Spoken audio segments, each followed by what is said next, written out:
شنو قصه الفيروس الجديد اللي بان، واش بصح الخطوره ديالو كبر بزاف من ديال كورونا؟ هاد الايام كلشي شاد في قلبه وكلشي كيتسنى شنو غادي يوقع في السفينه البائسه اللي خلعت العالم كامل. القصه بدات غير هاد الايام فاش العالم كامل حبس النفس ديالو بسبب واحد السفينه سياحيه فاخره سميتها ام في هونديو. هاد السفينه كانت غاديه في رحله استكشافيه من الارجنتين لجهه جزر المحيط الاطلسي، وكانوا فيها ركاب من بزاف ديال الجنسيات كيتمتعوا بالمناظر الطبيعيه، ولكن على غفله وما قريت حسابه تحولات هاد الرحله لكابوس صحي. بداو شي ركاب كيمرضوا بواحد الطريقه غريبه وصعيبه، والاعراض كانت في الاول كتشبه للرواح، ولكن دغيا كتطور الفشل في التنفس. هاد الحاله خلات الرعب ينتشر وسط السفينه وحتى في العالم كامل، خصوصا فاش ماتوا 3 ديال الناس، منهم زوجه وزوج هولنديين ومواطنه المانيه. الشيء اللي خلى دول بحال الراس الاخضر ترفض تخلي السفينه توقف في الموانئ ديالها خوفا من الانتقال ديال العدوى، وبقاو الركاب محبوسين وسط البحر، ما هما هنايا ما هما لهيه، حتى تدخلت منظمه الصحه العالميه واسبانيا باش يلقاو حل ويخويو السفينه في جزر الكناري تحت حراسه طبيه مشدده. ملي جاو سيدي العلماء يحلوا الموقف لقاو بلي المتهم الرئيسي شكون هو سيدي فيروس هانتا. وانت على المتهم، هو واحد الفيروس اللي قديم ومعروف عند الاطباء، يعني ماشي شي حاجه اللي جديده يلاه بانت. هذا الفيروس الموطن الاصلي ديالو هو القوارض، بحال الفيران ديال الخلا مثلا. هاد الحيوانات كيهزوا الفيروس في الجسم ديالهم بلا ما يمرضوا، وكيخرجوه مع البول والبزاق والفضلات ديالهم اعزكم الله. بنادم كيتعدى غالبا فاش كيكون في بلايص مسدوده فيها هاد الفيران وكيشم الغبره اللي طايره في الهواء واللي ملوثه بهاد الافرازات ديالهم فاش كتيبس. في الحاله ديال السفينه الخبراء كيشوفوا بلي العدوى بدات من شي رحله داروها الركاب في الغابات او في المناطق الريفيه في الارجنتين قبل ما يطلعوا السفينه، حيت تما كاين واحد النوع خاص ديال هاد الفيروس كيتسمى بسلاله انديز، وهي اللي خلات هاد الواقعه تكون مختلفه وخطيره بزاف. اللي كيميز سلاله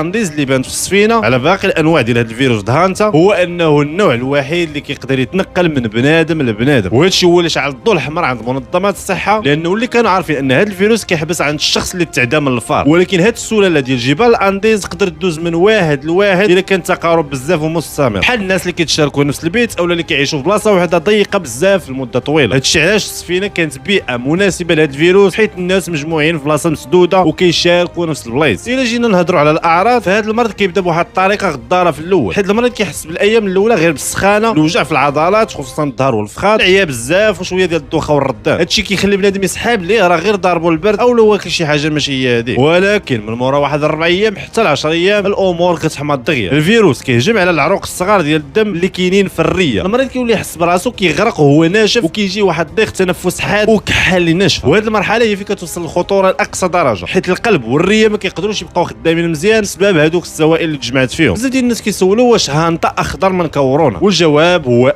ولا في نفس الوقت على حسب منين انت كتشوفها. من ناحيه القتيل فيروس هانتا اكثر خطوره، حيت نسبه الوفيات فيه كتوصل ل 40%، يعني من بين كل 10 الناس مرضوا 4 منهم تقدر تموت، بينما كورونا نسبه الوفيات ديالو هابطه بزاف وما كتفوتش 1 حتى 2% في اصعب الحالات. هاد القوه ديال القتيله خلات العلماء يحترموا هذا الفيروس ويخافوا منه، خصوصا ما عندوش دواء او لقاح لكل شيء، والعلاج الوحيد هو الطبيب يعاون الجسم بالاكسجين والعنايه المركزه حتى كيتغلب على الازمه. ولكن من ناحيه انتشار كورونا كيربح هانتا بزاف، وهذه هي النقطه اللي كتخلي العالم يرتاح شي شويه. كورونا فيروس سريع وطياره، مريض واحد يقدر يعدي لك مدينه كامله في وقت قصير حيت كيتنقل بسهوله في الهواء. اما فيروس هانتا فهو واحد الفيروس بحال اللي قلتي كسول، ما كيعرفش يسافر دغيا بالبشر. وحتى سلاله الانديز اللي بانت في السفينه كتحتاج تقارب كبير وحميمي بزاف باش دوز من واحد لواحد، يعني انت يا السيليباتير ما عندكلاش تخاف، يخافوها المزوجين. ومن هذا الشيء كنستنتجوا باللي هانتا ما عندوش القدره يدير جائحه عالميه اللي تسد لنا المدن والحدود بحال اللي وقع في 2020، وكيبقى واحد الخطر محصور غير في البلاصه فين بان. سو هذا ما كان دوزو بخير.